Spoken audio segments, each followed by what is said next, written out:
வணக்கம். இன்றைய எஃப்னா யாழ் சமையலில் நான் இன்றைக்கு கேரட் சம்பல் செய்து காட்ட போகிறேன். 2 கேரட் எடுத்து வச்சுக்கிறேன். மொத்த கேரட்டாக குண்டு கேரட்டாக எடுத்து வச்சுக்கிறேன் 2. அதுக்கு தேவையானது சின்ன வெங்காயம் 5 சின்ன நறுக்கி வச்சுருக்கிறேன். 2 பச்சை மிளகாய் வட்டம் வட்டமாக வெட்டி வச்சுருக்கிறேன். கருவேப்பிலை 2 தண்டு கருவேப்பிலை நல்ல குருணியாக நறுக்கி வச்சுருக்கிறேன். அதுக்கு தேவையான மற்றது தேசிக்காய், அரை தேசிக்காயும் தேவையான அளவு உப்பும் போட போகிறோம். முதல் நாங்கள் இந்த கிரேப்பரில் இந்த 2 கேரட்டையும் சீவி எடுப்போம். சின்ன கண்ணால் சீவிரம், இங்கே பெரிய கண் இருந்தால் பெரிய கண்ணாலையும் சீவிரம் உங்களுக்கு.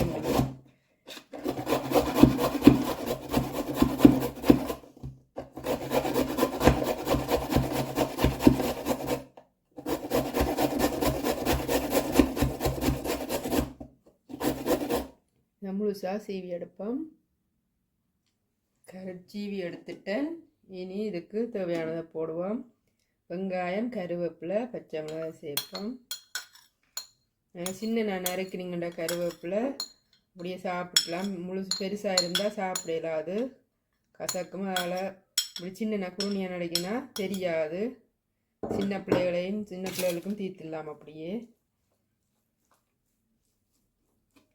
இதை நல்லா மிக்ஸ் பண்ணுவோம். இதுக்கு தேவையான உப்பும் போட்டு புளியும் போடுவோம். தேசிக்காய் புளி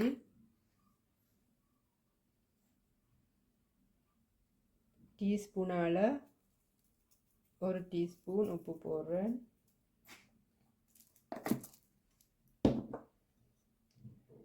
அரைவாசி தேசிக்காய் புளி சேர்ப்போம்.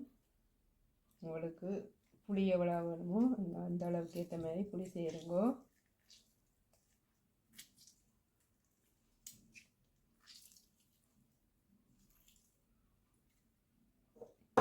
நாங்கள் நல்லா மிக்ஸ் பண்ணி விடுவோம்.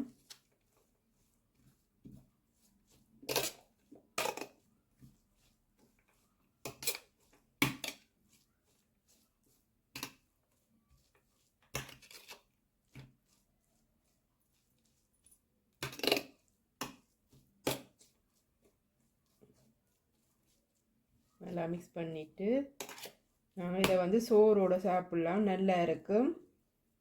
நீங்களும் உங்களோட வீட்டில் ட்ரை பண்ணி செய்து பாருங்க. நல்ல சுவையாக இருக்கும். உங்களுக்கும் இந்த கேரட் சம்பல் பிடிச்சிக்குமே நான் நம்புகிறேன். பிடிச்சிருந்தா நீங்கள் லைக் பண்ணுங்க, ஷேர் பண்ணுங்க, கமெண்ட் பண்ணுங்க. நன்றி, வணக்கம்.